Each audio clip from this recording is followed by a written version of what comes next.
Përveç djathit të ziem, ju prodhoni dhe lloje të tjera djathrash, apo jo?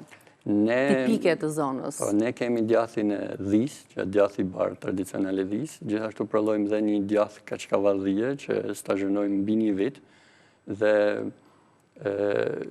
kryesisht për atë kemi treg dhe në Tiranë, sepse dhe shefat e kuzhinës nëpër restorantet e Tiranës kanë filluar që të mbështesin produktin vendas dhe shumë mirë pse të përdorin parmegjanën ose pekorinën ose djathrat nga jashtë që mund të përdorin për antipastat, për ta shoqëruar me verë djathrat e stazhonuar tonë.